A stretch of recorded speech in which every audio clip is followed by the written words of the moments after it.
First, nice haircut. Hey, new haircut. Let's raise $10,000 so Logan will dye his hair pink. Wanted, someone to go back in time with me. This is not a joke. You will get paid after we get back. Must bring your own weapons. Safety not guaranteed. What are you reading? This is comments from this video that we're making right now. Wait, what? Yeah, I've only done this once.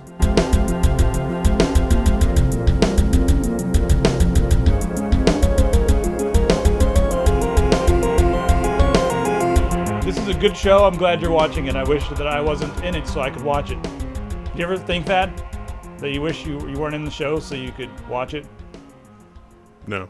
Well, actually, yeah. I mean, some of the work we've done for TV shows, I don't watch the TV shows. Like Bigfoot Hunters and stuff? Yeah. And now everybody knows that you've worked on Bigfoot Hunters. Well, I mean, that's not actually the name, so they'll be guessing at which Bigfoot show it is, because there's like 50. Yeah, and just because Wendell works for Bigfoot Hunters does not mean that he endorses anything that they say on the show. No. But was it your father-in-law? Your father was a Yeti? Oh no, my great-grandfather was a West Virginian Sasquatch. This is documented. All right, I'm gonna go ahead. This is gonna distract everybody. Yeah, we'll just put that over there. So I'm gonna put this up. By the way, thanks, Paul. Paul sent these to me. You know, Paul. Everybody knows who Paul is. I think Kyle was also involved in the sending of these. The Paul. Yeah, the Paul, but not Elric. Speaking of distracting, I think we're distracted.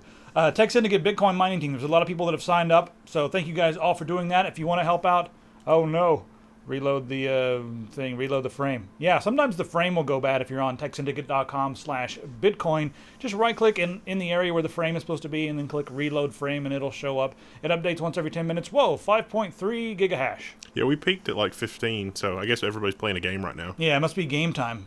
I think Blood Dragon came out. I was playing that last night. It's quite a lot of fun. But anyway, guys, thanks a lot. That's really going to help us make some improvements to the website. And, you know, if you're strapped for cash and can't donate or anything like that, it's going to help. We're going to make a better community for all of us.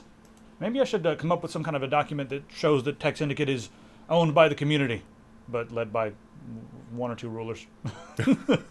Benevolent dictator model. Yeah, well, I want to make sure that, I mean, any kid just can't show up and say, hey, I want to change everything, and then be allowed to do that. Like, hey, give me the source code so I can break it. I seem to recall a study from the 90s that said that a benevolent dictator was the best form of government above all else. But eventually... that's the problem. There's another study that shows that when you have that much power, it's impossible to be benevolent. It's psychologically impossible. Yeah, eventually somebody gets appointed dictator who's not benevolent, and therein lies the problem. Guys, there's a really cool spring sale going on, so if you guys like video games, check it out over at GamersGate. I'll put a link in the description. Oh no. I grabbed all these D&D games here. Like all the Baldur's Gate games and Icewind Dale games are all in a package for $5.99, so that's really cool. Give you guys a heads up. Even the Planescape Torment is in there as well. So a lot of cool games there. And then, of course, Far Cry Blood Dragon is out, and BioShock is still on sale for $44.99. They keep extending the sale, so that is all in the description.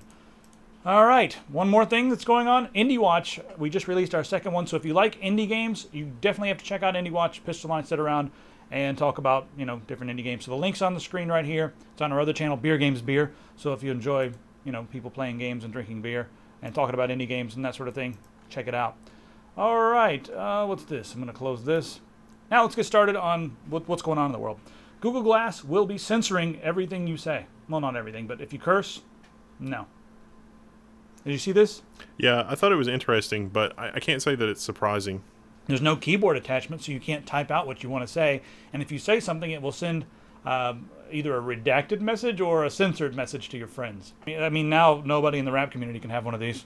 I think they'll probably fix this pretty quick. You think so? Yeah, I think so. I don't really see that as that big of a deal either, because I mean, at the end of the day, it doesn't really matter all that much, but at the same time, it's like, it is stopping you from saying whatever you wanted to say. That's true.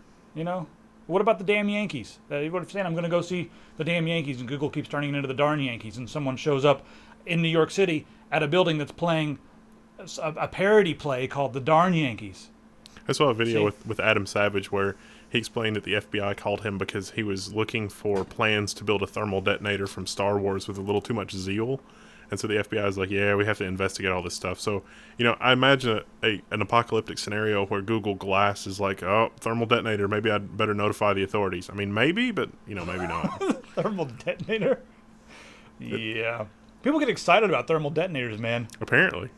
Especially people that haven't seen Star Wars and they're just like, oh no, what is happening? It's like a little Death Star in my hand. I don't really want to talk about this, but we're going to because it's on the screen right now. The high school student that made I guess she put a bunch of stuff into a plastic bottle and the top blew off, and now she's going to be facing adult felony charges. Yeah, it's really not tech material, but we know a lot of you guys are out there, and certainly we did our fair share of crazy stuff in school, and I blew up a mailbox. Well, I mean, for science experiments, I totally had an insane, crazy volcano, and I can't imagine. I mean, this doesn't really seem like that big of a deal, and even the principal was like, "Yeah, this seems kind of weird. We probably shouldn't do this." She's a 16-year-old girl named Kira. Straight A student. Yeah, and just having a little fun with science, but everything's so touchy. Anything that goes boom or pop or bang, people just freak out about. I wonder what would have happened if it was Mentos and Diet Coke, because it's a similar, slightly less violent reaction, but... Just foam everywhere. Yeah, I mean, come on. So, if you want to get yourself in a lot of trouble, go downtown with a bunch of plastic bottles filled with things that go pop. Like Mentos and Diet Coke. Do not actually do that. Yeah, everybody will freak out. CISPA Is Not Dead. This is a very interesting article over here on fightforthefuture.org. It's an infographic, and we said this last week, remember? And everyone was saying, people on Reddit even were saying, yay, CISPA's dead, it's gone again. No. Nope, it's not. I want to go through this just for a second here, because this really breaks down what's going to happen if CISPA passes. Like for instance, which U.S. government agency can spy on you? Currently it's the NSA, but if CISPA passes, everybody from the DEA to the Immigration Services, the U.S. Post Office can spy on you. Anybody can basically spy on you.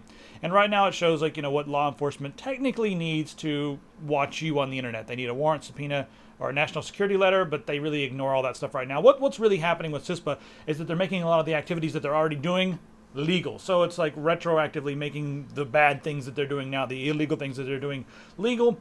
And it's also going to allow a bunch of companies in the private sector to legally do a lot of things that they're already doing now and profit from them. So I think that this infographic misses that key detail. It's mostly based on what is going to happen to you. It doesn't take a look at the grander scheme of what's going to be affected in the entire world. But if CISPA passes, you just type in a search for torrent or illegal, and then they can watch you. So I really don't understand how people miss the analogy between looking through your electronic bits and looking through your mail, because I really don't see a lot of difference between rifling through everyone's mail in the Postal Service and rifling through everyone's packets. Because I mean, couldn't you stop all mail fraud by examining all mail? I mean, that's essentially what they're proposing. It doesn't make sense. Yeah, and if you bring that up in like a court of law, everybody in there, and by and large I think a lot of it's because they have more experience with that, and that's something that makes more sense to them. But if you were to bring up that argument in court, they'd all be like, no, you can't open anybody's mail. Of course not. Federal offense. If I accidentally open my roommate's love letter to his girlfriend, federal offense, and I could go to jail. I really don't understand how this is different. I mean, this is almost like privatizing the Postal Service and then having Postal Service employees go through your mail to know what to advertise to you. It's like, oh, I see you're getting prostate cancer treatment here. Let's send you all kinds of stuff for people that have prostate cancer. And it's like, wow, that's totally something that should stay private. So guys, be the evangelist. When you're hanging out with your extended family at these ridiculous feasts and gatherings and banquets and, God forbid, funerals, etc., and they ask about all this online stuff that's going on, or they bring up something that's in the news, you can give them analogies that will hit home with them, like the one that Wendell just shared. I think it's kind of fun, too, if you think about technology as like the country just got the postal system, and it's like, you mean I can just write the address on this letter and put it in a box and it makes it there as if by magic? And it's like, yes, that's what's happening, because old people with technology, that's exactly what they're thinking. We have some very scary things going on with old people and technology coming up. But first, I want to talk about the current FCC chairman, because we're going to get into the whole AT&T and T-Mobile thing, and then we would have had the duopoly, Well, the FCC chair currently, his name is Julius Genachowski. I think I said that right. Hey, I think I actually said his name right. You got it right, I think. Get cake or something? I don't even like cake. It might be Genachowski. Oh. But, A for effort. I don't like cake anyway. Okay, so Obama has appointed a new chair of the FCC. And we'll get to that in just a second. He's 67 years old, by the way, so I'm sure he has a grasp on, modern technologies. But first off, let's talk about the AT&T T-Mobile deal. Now, AT&T and T-Mobile, of course, the FCC said, no, you cannot merge. And AT&T has been complaining and whining about this for a long time. But there's more to this story. And, of course, the FCC chair came out and said that this would have been a really bad thing for innovation and for our economy and for consumers in general. But let's really look at what happened here. Now, Wendell, I think you have a more information on this than I do. Yeah, AT&T was basically just uploading arbitrary documents that were like, this is going to create jobs and be really awesome. Yeah, they were making a big deal about saying, when this happens, it's going to really improve our network, it's going to enrich all of our product line, et cetera, et cetera, et cetera. They were talking about upgrades to everything. It's going to make the entire infrastructure better. It's going to make all the user experience better, et cetera, et cetera, et cetera. So they were like talking about that kind of stuff. They were pitching that. No one was really asking who is saying that. And then like 2 or 3 people said, well, wait, who is saying that? And AT&T said, well, we say so. So it is. And that was kind of its own mini scandal. But yeah, they weren't really giving the FCC documentation as to how this would happen, but they were saying, yeah, it's going to happen. So the next part of the story is that there was some lawyer who's working for AT&T, and he had 2 files as like the file to upload to the FCC in favor of the merger. And then a big red file that said, do not. Yeah, and then a big red file that was like things the FCC must never see and must never see the light of day. He accidentally uploaded the wrong file. And it was like, yeah, AT&T's going to expand, and we're going to do all this stuff that's anti-consumer and blah, blah, blah. I've got a really awesome picture in my head right now because I worked for a lawyer for a little while, and whenever something like this happened, and you know that the other side knows something that they should not, you see grown men in suits running back and forth around rooms for no reason. Just, I'm going to run over here and touch this, and then I'm going to run over here and grab the phone and put it back up, and they just run. It's pandemonium, and it's amazing. And I would sit there and do whatever I was doing on my computer. I'm doing research right now. Don't worry about it. I'm doing, like, let the computer guy do his thing, and I just sit there and go, oh, I don't have any idea what I'm doing. But it was fun. So that's what I'm picturing in my head right now. Yeah, so that's exactly what happened. And there's some more details on that, and it's sort of a fun story. So the FCC was like, look, we can't support this merger. I mean, even AT&T's saying all this terrible stuff that's going to happen. So yeah, they had in that they really showed that they had no intent of upgrading the network. They actually had very little intent of even using T-Mobile's network. And a lot of the customers that had T-Mobile devices, if they weren't fully compatible, instead of supporting them, they were going to be like, nah, all you T-Mobile guys, you got to buy a new phone from us. That's really what it seemed like their plan was saying. So. Yeah, it really did seem like that they were just trying to get T-Mobile to go away so that they could have more customers. They're kind of like the Pilgrims, and the rest of the people were kind of like the Native Americans. It was pretty much exactly the same except for the diseased blankets. I'm sure they had some disease blankets at AT&T they were going to hand out. Well, the pesky customers like us. The Gizmodo article on this, I think, characterized AT&T as like, they were just lying. They thought everybody was a complete moron and treated everybody like a complete moron. Like, we're AT&T and we think this is good. You guys need to shut up because we're AT&T. And it's like, well, that might have worked in 1982. Yeah, they use the word hubris. I love. Who wrote this article? It's hilarious, but its hubris really shines through the ham-fisted way it handled the DOJ and FCC. And then there's a quote there that, it's ham-fisted hubris. Okay, I'm going to scroll up just and say this guy's name, whoever wrote this. Let's see here. Kyle Wagner. Yeah, so fast forward to today. The FCC chair that was in charge of this that was like, yeah, we can't really do this, even though it was the kind of almost sort of going to go through before this went down. He's being replaced read between the lines, and his punishment is basically, it's like, oh, you didn't go along with the AT&T thing. I mean, it could be more than that. I mean, who knows? But the new FCC chairman, get this, he used to be a lobbyist, and he worked for cell phone companies and big media companies like, telephone companies, et cetera, et cetera, et cetera. TV companies. So he's a major lobbyist, and he's a gazillionaire, and he's a big player in the political field. He raised over $600,000 for Obama. So this seems like just the way things work in Washington. You got friends, they may not be qualified for the job, they may not be the best person for the job. 67 years old, that's a bit old for someone who's going to be in charge of media, especially the way all the new media is going in this country, but I'm going to give him the benefit of the doubt until he makes his first decision. Then I'm going to slam him if he's an idiot. I think it would be awesome if we could pass a law where when people are being appointed, that the public could ask them questions like the White House survey site. Yeah. Because it would be like, so what do you think about the AT&T T-Mobile merger? Write at least a paragraph. I would love to know the answer to that question. Because, I mean, the New York Times article does have a little thing that says that, in a 2011 column, he said that the government could have used a proposed merger of AT&T and T-Mobile to assert more regulatory influence over the wireless industry. But instead, he wrote, the regulatory oversight of wireless carriers will continue to atrophy as the digital nature of wireless business separates it from the legal nexus with traditional analog telecom regulation. Well, that's true.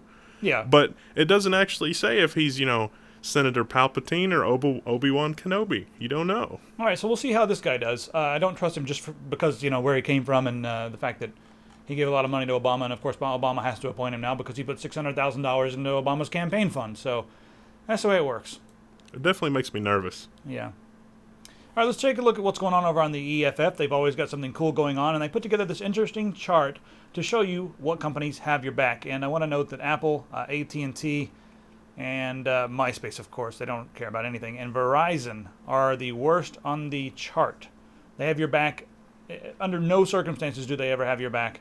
Now, Google, they actually did pretty good. The only thing that they do not do on this list here, the different list consists of they require a warrant when they hand out content. I'm surprised that Amazon does not require a warrant, but Google does. So what you're telling me is I can't order yards and yards of plastic wrap for my murder rooms anymore from Amazon? No, you got to go through a different source. I'm not sure which one. What is SonicNet? They seem to have the best record. I don't even use SonicNet. And Twitter has a really good record because... Yeah, Twitter was fighting really hard and has lost every time. They're like, no, we don't think we should have to give this. And it's like, yeah, you're going to have to. So my hat's off to Twitter. Facebook is just awful. But they're not as bad as Apple, So one thing that's interesting about this is if you look at this chart, the only thing that Google does not do is Google does not tell you when the government requests data on you. So, God, if the government's asking for our data and Google's, giving out data, they're not telling us. Well, there's lots of little weird exceptions to that, too. Like your email that's more than 6 months old, the interpretation of the DOJ is that that email is abandoned and doesn't require a warrant. And it's like, wow, really? Yeah. Wow. Come on. on that same thinking, they can just come in here and take anything that you haven't touched in 6 months. I mean, I almost don't believe that because it's so insane, but I think it's true. They used it in the Petraeus case. Yeah, that's true. They're like, hey, these emails you just posted, they were abandoned. Been sitting there in your inbox for 6 months. All right. So this is kind of fun. Some guys, they found a software exploit in a Vegas casino. Essentially, they were playing a poker game. It was a double bonus poker. That may be just like a picture. I'm not sure if that's the real game. But anyway, they figured out if you press keys in a certain order, you win. Well, no. It was that after you win, you could like come back and double up or something. Like they were totally not. They were playing the game. They weren't doing anything other than hitting the buttons in the game. Yeah. But there was a certain situation the game didn't take into account, and that is that I think you could double up after you've already won a hand, essentially, or something like that. Or you could switch games, and if you won in one game, you could switch to a high game, win in that, double up, and then it's like, oh my god, you got double your money. It's a bug in the game, basically. Yeah, but they were sitting there pushing buttons, and all of a sudden that's a felony. Yeah, well, no, it's not just a felony. It's a federal hacking case. You remember the Aaron Schwartz thing? Same law, same exact law. They've charged these people with computer hacking for what is essentially, quote-unquote, unauthorized access. But they were playing the game as designed. All they're doing is pushing the buttons on the screen. Yeah. They're not hacking anything. So it's like, this game accidentally lets you have 5 aces because it's a bug in the game. So from now on, guys, if you're exploiting a bug, know that it could be a federal case. So no more double jumping on pixels on walls and stuff like that. Blizzard's going to have a field day with this. All the griefers that use bugs in World of Warcraft. It's like, come on, this is going to be crazy. You're going to grief your way right into jail, mister. Yeah, and the feds are really serious about this too. But the guy's being charged as a hacker, and they're not hackers. They didn't do any hacking at all. It warms my heart. You know what else really warms my heart? We're getting fiber all over the place. And you know what? I think I'm not sure if you called it or I called it, but Google is really trying to wake up a lot of the big companies because we need this infrastructure. And I believe that Google really doesn't even want to be the ISP for the entire country. They just want gigabit internet or high-speed fiber all over the country because wherever the internet is, Google is, and they win. So they want to bring higher speed internet to everybody so they can deliver their content into your living room, your bedroom, your office, etc., etc., etc. And here we have CenturyLink jumping on board in Omaha. Now, CenturyLink is the third largest telephone company in the country. So they're pretty big. And it's not another small company. I was hoping that I was going to read, CenturyLink, a very small company like we read, last week with VTEL in Vermont. But we are seeing several more small companies pop up in different parts of the country as well and offer really high-speed, low-cost fiber solutions. And I think everything is going in the right direction there.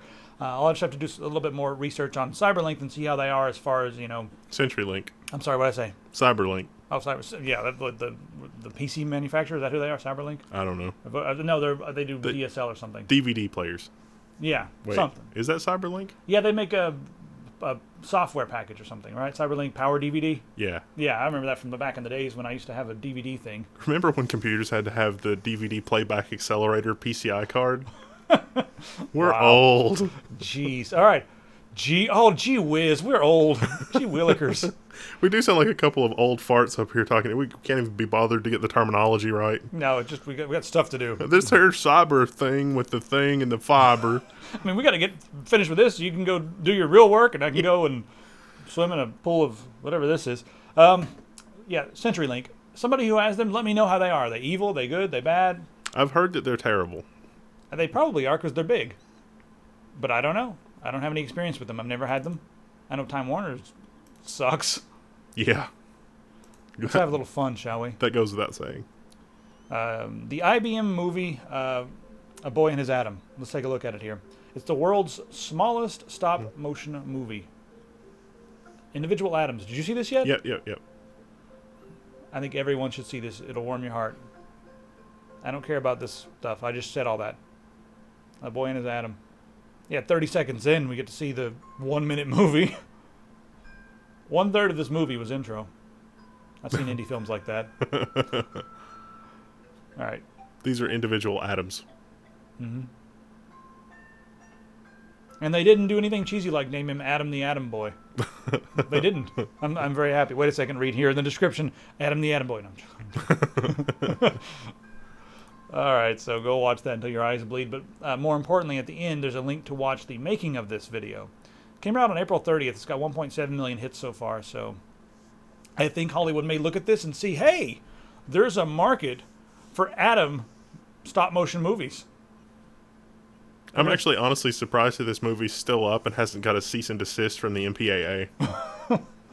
Why? Because we own the rights to this. The music is owned by Fisher-Price? No, the movie. It's like, the movie, yeah. Yeah, this is A Boy and His Atom, the movie produced by Disney, underwritten by, LucasArts or something. Okay, I'm doing something that they do in the media, and I'm going to feel guilty about this later, but I'm talking about something because everyone else is talking about it, and I do not care about it, but... We're going to make fun of it. We are going to have a little bit of fun with this. I watched this because I felt like it was an obligation because it has, 52,000 thumbs up on Facebook, and it's got 1 million. It's even got LinkedIn shares. Nobody shares anything on LinkedIn. It has 736 shares on LinkedIn. LinkedIn is insidious. Nobody shares anything on LinkedIn, but they have it right here on The Verge. Okay, this guy, his name's Paul Miller. He went offline for a year, and he did this as sort of a soul-searching thing because he wasn't happy, et cetera, and he thought he was going to go offline and have an epiphany and find himself and travel around. And then I watched the 16-minute video about his year away from the internet, and I'll tell you right now, I can sum this up in about 2 sentences. He roams around trying to find himself. He can't find himself. He discovers that all of his troubles are because he's depressed and not because he was on the internet, and then he was wrong, and he should have stayed on the internet. He can't find himself. Has he tried Google? All these Verge articles came up, and he's like, that's not who I really am. Anyway, it was really boring. And I think that, the thing about Paul Miller is that he was just sad, and he didn't seem very motivated. He sat there and played Xbox most of the time. He traveled a little bit, complained a whole lot, a lot, and played Xbox.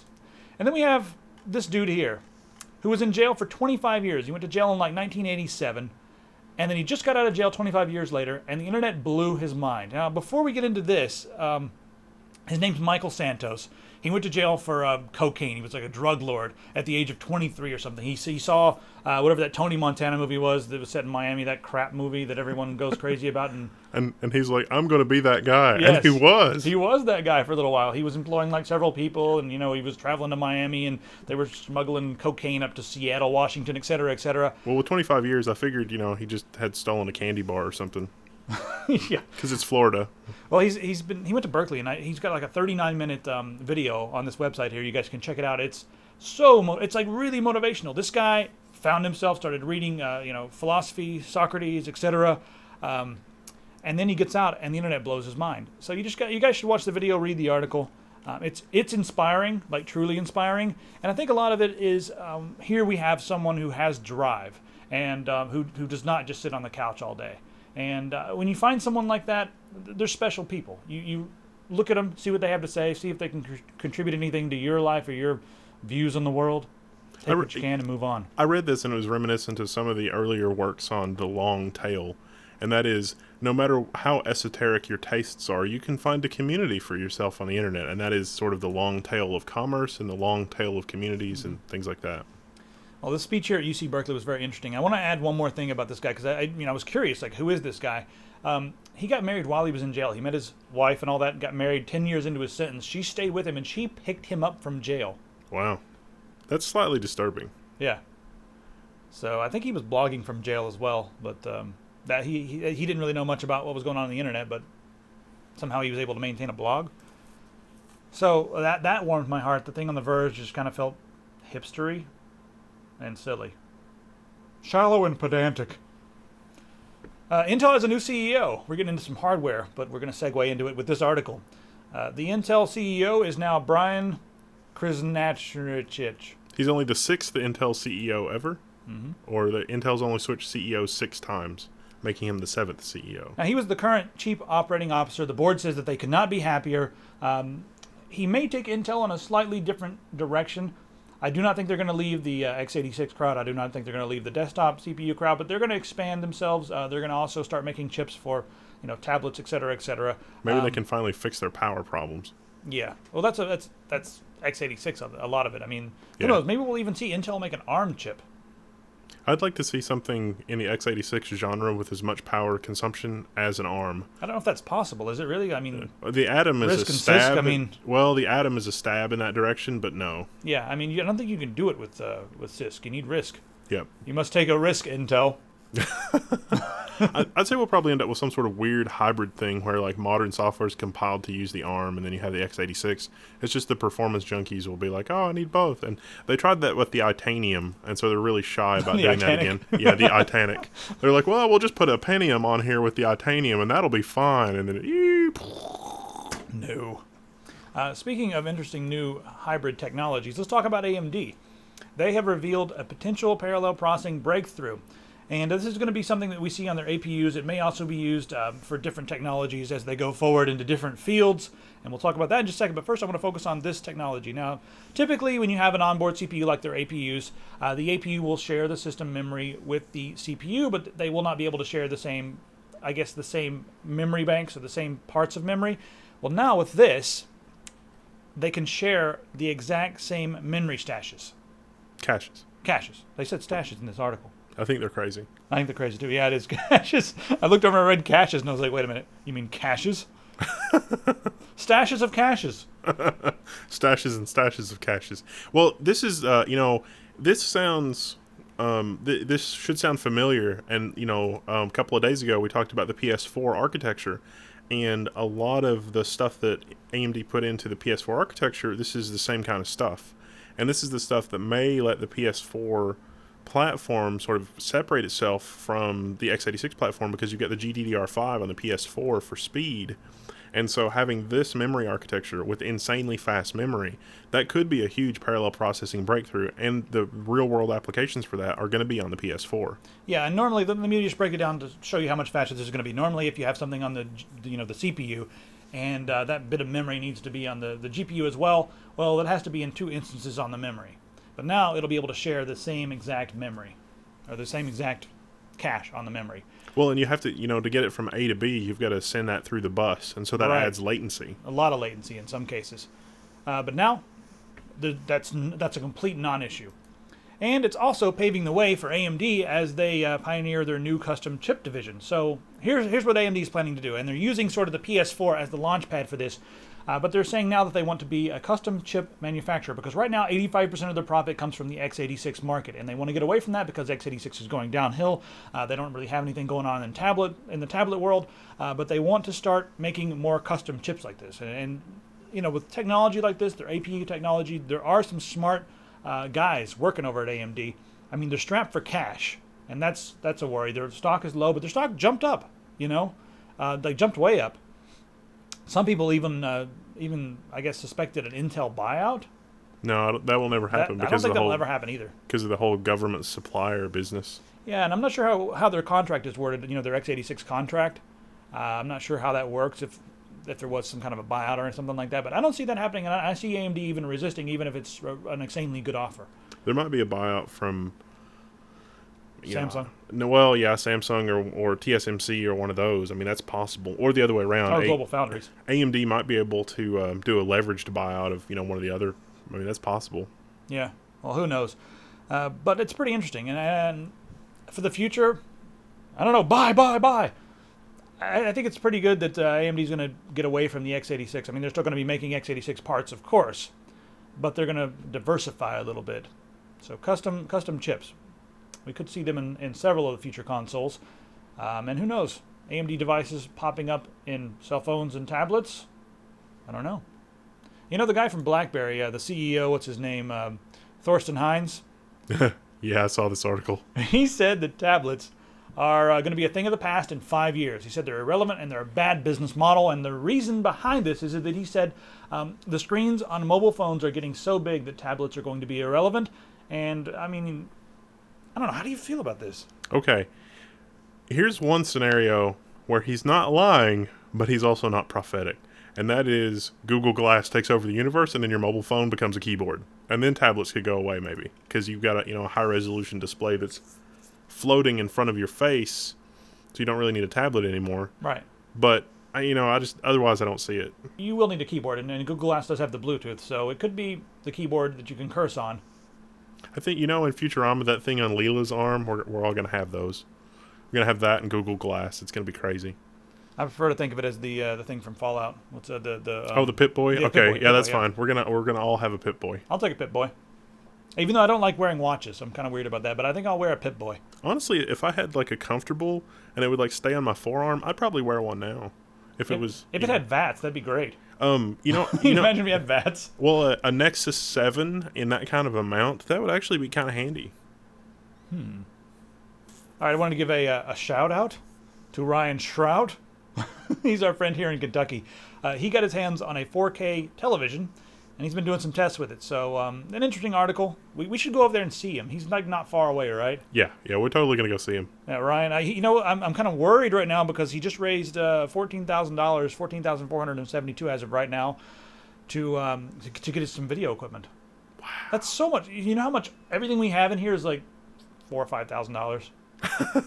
I was gonna say like $500. I mean, $14,000. What's he gonna buy? Like a Cine Alta? Those things are probably obsolete by now. I mean, really, what do you need for $14,000? Like, I don't know. Some cool stuff. 19 lenses. Well, we need a $2,000 quad rotor like stat. Yeah, that's a good idea. Yeah, quad rotor accessories, just a huge pile of accessories. But the cameras and all that stuff, you got $3,000 for cameras, maybe $5,000 max for lenses, and then some lights. And then what else do you need? A back massage? Well, I've always wanted to do a reticulated, spring-loaded camera mount, so we can have that dolly effect, but it's just a balanced camera mount. You're right, dollies and Steadicams. Then we can make some movies. Dollies, Steadicams, jib arms. Let's make movies. We should do that. Sometimes I really feel like making a little movie or something. Maybe I'll call up Linus and Paul, and we'll all make a terrible movie together called The Art of Not Sucking at This, but it'll suck. I have no idea. Okay, goodbye. They're showing off some really amazing onboard audio for the Z87 upcoming board for Haswell G1 Sniper. That's their motherboard. So, all right, I'll let you go ahead with this one. Okay, so it's the new Z87 chipset. It's meant for Haswell. There's some cool features that they're not the first, I guess, to do some of these features. But the most interesting thing that I thought was the audio op amp is removable. It's an 8-pin socketed chip, and the PowerPoint slide shows 8 different parts that you can swap in for better audio quality. So you can literally just replace an 8-pin chip on your motherboard and get dramatically better audio according to the PowerPoint. It looks like a little BIOS chip. Yeah, it does. And they've got a sound blaster in there, right? It's Creative Sound Core 3D. Yeah, it says it's Sound Core 3D. And, this looks like fairly high-end components and blah, blah, blah. I think the reality here, though, I don't know if these are really op-amps, but the cynical side of me says these are just EEPROMs that contain a license file. I think that's what it is. Could be. We'll get one and find out. Gigabyte, send us one of those so we can destroy it. Send us one of those things so we can call you an op-amp. I mean, come on, op-amp? No, it was an EEPROM. It really, 64 bits, maybe 128 bits they're going to store on that thing? It might legitimately be an op-amp. It could tell, but, this being an 8-pin DIP op-amp, I haven't messed with one of those since, EET class and messing with a 555 timer and all that kind of BS. So I can't imagine that there is a manufacturer out there making 8-pin DIP op-amps in significant quantity that are high quality. I think you're totally right. It's probably going to unlock, something that's already there. So that seems like that doesn't seem very, very Gigabyte though. I don't know. I had an Asus, the OEM version of the Asus Gen 2, and it came with like a quote-unquote crappier sound card. Yeah, it's totally a BIOS unlock. You totally can hack the BIOS and have a better sound card. I totally did that. What I see happening here with maybe, I'm not sure about this, but with that one in particular, you've got the guys in the suits not agreeing with the guys in the lab coats. Yeah. Like, oh no, we can lock that down and make more money. Why would you do that to our customers? Oh, because we have a suit on. Yeah, both companies have sent hitmen. The Tom's article, I didn't see a picture of a micro AT or a mini ITX motherboard. I know that was about to come out my mouth. Gigabyte, we want this in mini ITX because we need good sound, and that's one thing that keeps a lot of people from mini ITX, knowing they can't install a sound card. So we get this, we got the creative sound, good graphics card, CPU. We can't say if it's good or bad. But we will be saying it soon. Is the embargo over with the Haswell yet? No. June 2nd. Can we say? No. Science stuff. Let's talk about science stuff here. Okay, a brain test. And this is interesting. You guys probably should just read it because it's going to be more interesting to read than it will be to talk about. But this just shows that playing memory games and I guess different... What brain workout games? Yeah, think think that Nintendo DS brain workout game and puzzle games and stuff like that. It shows that it has a lasting effect on the pliancy and neuron production and things like that, even after you stop playing. Yeah, now here's what happened. They did a study with adults aged 50 or older, and one group played this game for like 10 hours. That's it. And the other group did not play that game for 10 hours. They did cognitive tests before and after the game on both test groups, and then they came back a year later and found that the ones that played the game were way more mentally active. And that was like only 10 hours. And then a significant period of time later. So play memory games, do things to challenge your mind, and you'll keep your mind forever. Yeah, there was also another study about, old folks playing the Wii, and it was improving their mental acuity and dexterity and blah, blah, blah. I mean, just the combination until someone gets an eye put out. Physical exercise or they take out the TV or whatever. So totally playing video games. And surgeons. There's another study that said that surgeons that play video games tend to be better, more dexterous, more accurate with the scalpel, blah, blah, blah. I thought they rotted your mind? Rot or rotted? Video games rot your mind. Yeah, that's what I was told. I was allowed to play for like 20 minutes a day, and just randomly my mother would come in and just rip all the cords out of the wall. And I'd be like, what the hell? I didn't even get to save. French fried potatoes. Sorry. Okay, if you live in New York City, you'll enjoy this article. It shows that the ventilation systems in the subway do work, and all you germaphobes in New York that are above ground, just know that the air that you are breathing is just as dirty as the air underground. Or I should say, just as clean as the air underground. Although that graph is pretty scary in places. Yeah.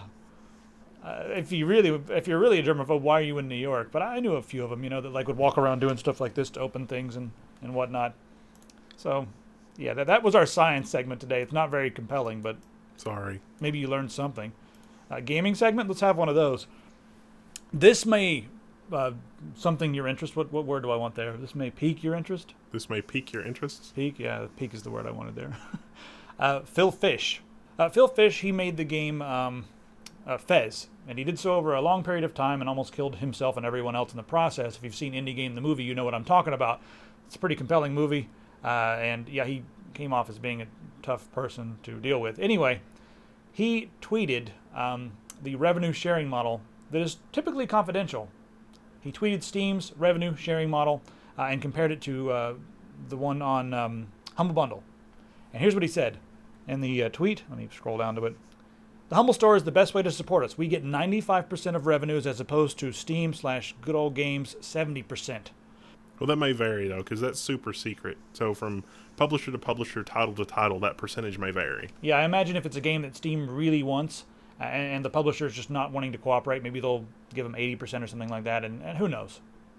Maybe if it's a higher price game, it's less. I don't know. But in this case, that's quite a difference. Although Steam's audience is right there, and so maybe theoretically your game would be featured and just be right there, impulse buy, blah, blah, blah. So maybe there's a value in the extra percentage. So you're saying you'll have a smaller piece of a massive pie as opposed to a whole pie that's small? Yes. All right, so you're looking for something to play this week. Well, Pistol's right here to tell you what to play. You should play Black Ops 2. No. Primal Carnage. You're not allowed on the show anymore for you to say that. Primal Carnage is my game of choice for this segment. It's an FPS, and it's an older style FPS in a sense that it's hip firing and not a whole bunch of aim down the sight unless you have a weapon that has a scope or something, and obviously you need to aim with that. But everything else is hip firing. And there's a variety of classes, and then if you play as a dinosaur, there's a variety of different dinosaurs that have different abilities as well. It's not just dinosaurs, but it's just how much fun it is. Put the dinosaurs to the side for a second. It's the fun, it's the gameplay. I love it. It does have a pretty healthy player base, but I feel like it deserves more. I would say it kind of feels a little bit more like an action-packed GoldenEye in terms of pace. That's the only thing I can compare it to. My favorite human class is the Pathfinder. It's like the Native American dude.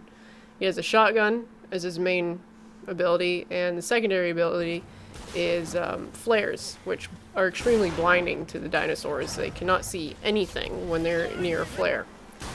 And you get assist points if you throw a flare and the dinosaur dies within that flare.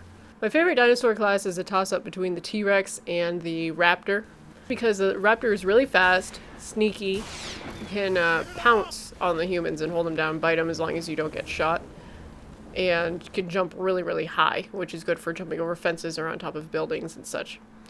The T-Rex, obvious reasons, huge, awesome. I can eat people, I can trample people, and when the T-Rex roars, it gives all the surrounding dinosaurs a buff.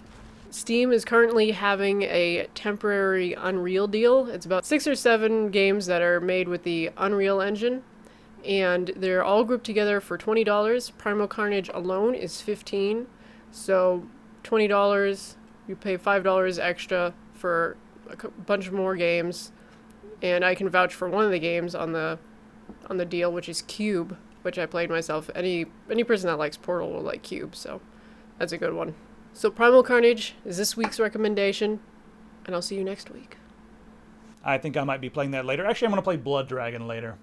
But yeah, if you guys want, there's like a Steam bundle. I'll put a link in the description where you can get that game and several other indie games and have a lot of fun with it. So thanks, Pistol, for telling us what to play. Guys, you need to listen when she says what to play. I know she's all like, I was like, hey, what you should play should be the name of the the segment. And she was like, no, that's so mean. You're like the one who tells people what to do. I suggest things. I'm like, well, suggest it with your fist in their eye. I'll do that. We reserve threats for the inbox now. Calm down. Oh, yeah, that's right. That's all I have to talk about. I don't have anything else to talk about. Nothing else happened in the world this week. Really, nothing. Anything else we got to talk about? We didn't do Rant 30 here. That's going to be the first thing is people are going to say we didn't do Rant 30. I have to really feel strongly about something to do a Rant 30. Yeah.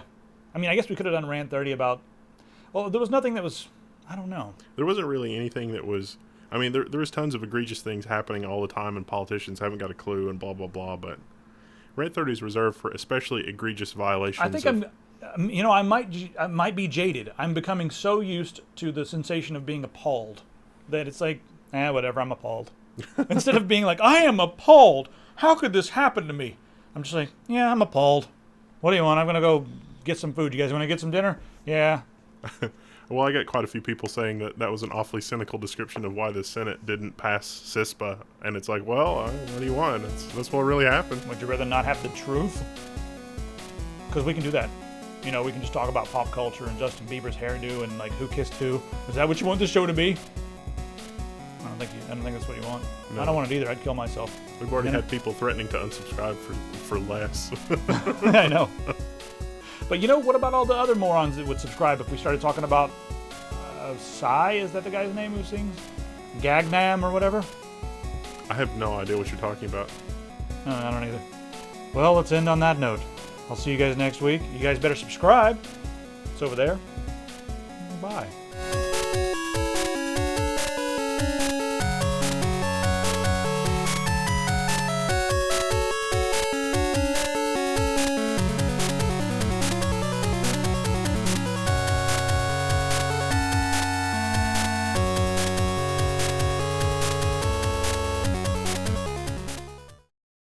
I'm a gamer girl. You're my gamer girl shirt because I'm a subscriber. Oh my god. Anyway.